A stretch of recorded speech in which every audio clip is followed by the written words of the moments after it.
What's going on, tribe, and welcome back to another Galaxy of Heroes video with me, your bald-headed, bald-faced boy Scribble. That's right, I had a shave. Deal with it.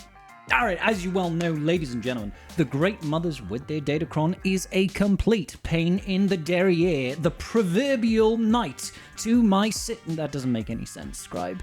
Try and think of better puns than this. But anyway, there's a really good counter featuring crew lead that I think the world needs to know because 5v5 is not so far away and territory wars is imminent. Let's learn this counter. As we begin then, the team I'm talking about is going to be this particular Great Mothers team over here. This is proven to be the best, most stable, most reliable Great Mothers team on defense that we've seen. Yes, Merrin is the ideal fifth over here because she provides a lot of cleansing, a lot of healing, and a lot of support to the team, even though there is no revives, and we're throwing in either Night Trooper or Death Trooper Peridea. Both of these two allies in the fourth slot work very well, better in my opinion than the likes of Asajj or than the likes of Acolyte or, God forbid, Talia. Talk about the redheaded stepchild of the Night Sister faction.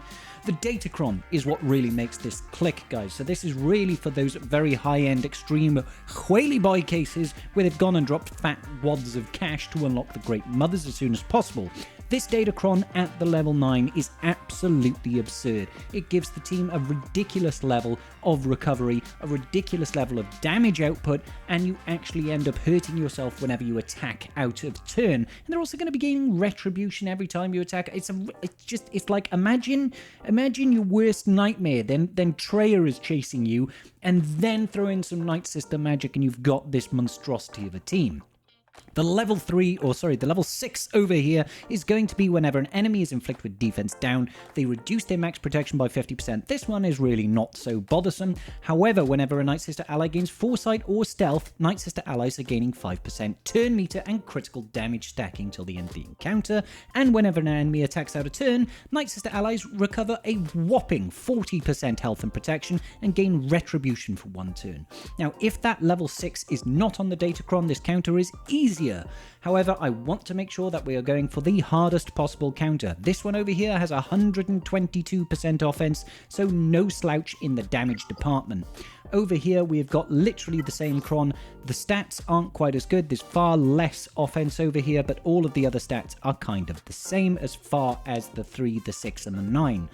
How do we counter it then? Well, there's a couple of things that we need to deal with. One, if we let them take turns, it's game over. So we need some form of suppressing their control. 2, we either need to stop them from recovering or deal so much damage that they just cannot outlast the damage output.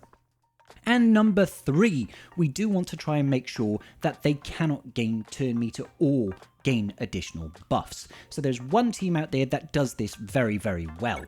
That team is going to be Supreme Leader Kylo Ren, but he is not leading the team. The lead of the team is Kylo Ren Unmasked. His leader states that whenever a First Order ally scores a critical hit, they're going to gain 20% turn meter. And I know what you're thinking, guys. You're thinking, Supreme Leader Kylo Ren has a unique called Press the Advantage, and whenever First Order allies gain turn meter, they're going to be losing 10% of their max health and protection until the end of the battle. So won't all this turn meter cause you to just be really squishy? The answer is yes. Just don't get hit. All right, that's my solution to it. Don't get hit, and you'll be okay. All right, smashing. So the other side of it is Supreme Leader Kylo Ren himself. He is our damage dealer. Because of his ability to gain stacks of Siphon, and then whenever he uses his Furious Onslaught, he is going to be siphoning Mastery from the enemy. That is going to massively increase his damage output. Because Supreme Leader Kylo Ren's Mastery gives crit chance, crit damage, and damage. So as we keep swiping, and swiping, and swiping, we will be siphoning Mastery off of the enemy team and raising our own. The last key, or last piece of the puzzle, is the Datacron, guys. This is Datacron dependent. We are operating in Datacron whaley waters over here. You absolutely, unequivocally need this level 6 over here. Whenever an attacker critically hits, they will attack again, otherwise they gain stacking defense penetration. Whenever an attacker attacks out of turn, they're going to be dealing true damage, which also can't be evaded. That first part, attacker critting, attacks again, that is going to work in conjunction with Supreme Leader Kylo Ren and crew's leadership in particular, meaning we are going to be hitting again and generating turn meter. So we want to try and get turn meter loops over here so that we don't let the opponent take a turn. Obviously, on the stats over here, you want to have something that's going to increase your survivability. I highly recommend trying to get something with load of defense, but if you haven't got that, maybe you've got something with boatloads of health, because don't forget, Great Mothers is going to get doomed on your character at the start of the turn, and they're going to lose all their protection. So boatloads of health is what you want. If you can't get boatloads of health, get boatloads of defense. That works even better. Now, Supreme Leader Kylo Ren is great, having fast and having, high crit chance and a bit of potency. Crew, try to max out his defense. I'm using trash tier mods on my crew, and he's Relic 7. He's got garbage mods. Look at that. They're not even 6E. They're health primaries, but this would be better served. All defense sets, high defense percentiles, high health percentiles, and you'd be absolutely golden.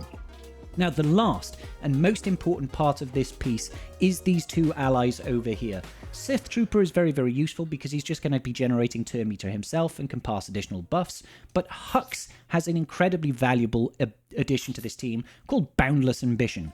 As long as he's in a full First Order team and he has advantage, the enemy cannot generate turn meter. So we stop the enemy from looping turns, so long as Hux has got that advantage. The last key piece here is First Order Officer. Why is he useful? Because he has got the Marching Orders special ability. That is going to give 100% turn meter to an ally, and what else does it do? It passes that ally advantage for 2 turns. So we use that ability to pass back to Hux in case Hux loses his advantage, which he will, because we cannot let the opponent gain turn meter. Now, the very, very, very last thing I want to talk about is on Supreme Leader Kylo Ren. His basic, which he'll be doing every single time he crits, he will do an attack again, which will be his basic. It does a number of things. 1, it gives us Siphon. 2, it applies buff immunity. This will stop the enemy from constantly gaining Retribution and Foresight, which is so, so important, guys. It is the last piece of the puzzle. Alright, so now that we've got all of that underway, I'm just going to run you through how we actually do this battle. Alrighty, we'll probably be pausing a couple of times. So the opener is the Great Mothers are going to take their bonus turn. They are always going to have to put that doomed effect over on crew. That is because he pre-taunts and they cannot ignore dark side leaderships if they've got taunts. If there's dark side leader, they can't ignore taunts, okay? So after that, because we are not using Jedi Master Kenobi, the only person that will get blessed in a Great Mother's team is going to be Spirit or Acolyte. Alright, if they're not in the team, it will probably go to Morgan Elsbeth. So you'll see the blessed will go over here on Spirit. First turn, absolutely imperative that you poke on Morgan Elsbeth. First special. That is going to cleanse all of the buffs. You'll see they no longer have Foresight and call a bunch of people to assist, just like that. You can see now we've got buff immunity, this triangle debuff on Morgan Elsbeth. That is so important to land. If you've got that on her, she's not going to be gaining taunt ever again. She won't even take a turn again. This is the second most important part of this counter, guys. As soon as you have stunned Morgan Elsbeth, you need to go and hit Night Sister Spirit with a basic. Do not use the AoE. Look at all of this retribution that the enemy has. Look at all that retribution. Do you really want all of those guys counterattacking and destroying your crew? The answer is no, you do not. So we basic on Night Sister Spirit over here. So just a basic, boom, look at that. Buff immunity. Buff immunity, incredibly important. So they are going to counterattack, and this is where it's useful to have lots of defense or lots of health on your crew.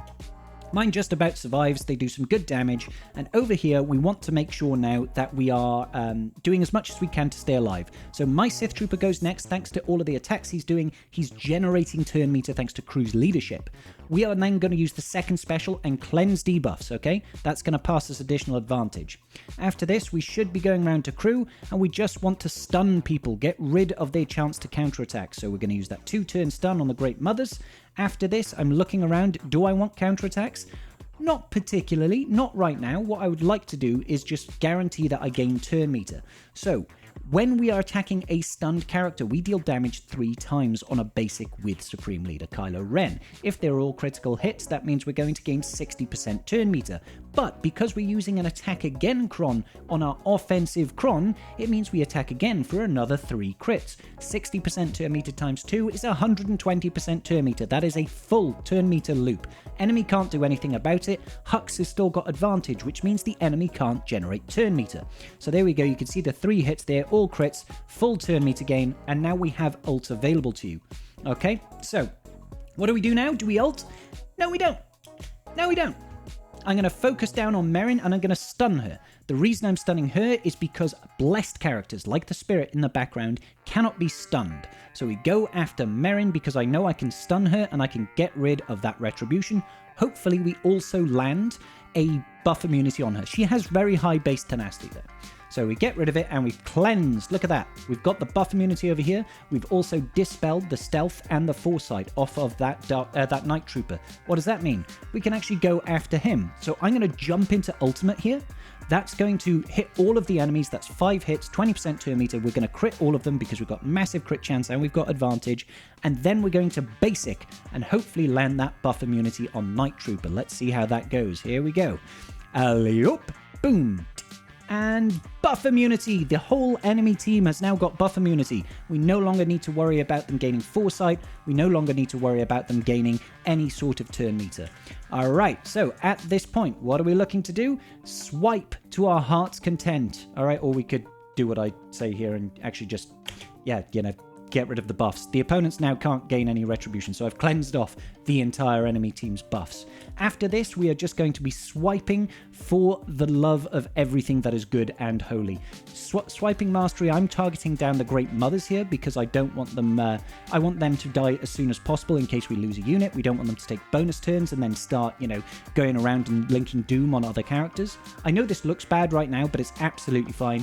No problem with us jumping straight back into ultimate here because that's just going to give us more stacks of siphon essentially, which means we're going to strip more mastery. We don't have to worry about the enemy taking turns because we are doing enough attacks here to completely loop in turn meter. Every swipe over here is going to do, in this instance, there are 4 enemies alive, so that's 1 hit. Look at the damage there, 500,000. 4 enemies there. Doing that, as long as we crit and we target someone that we are going to hit again, that is going to be at least, like 100+% turn meter. Just Morgan Elsbeth that's left alive. Well, she didn't last very long. And then we can clean up Night Trooper.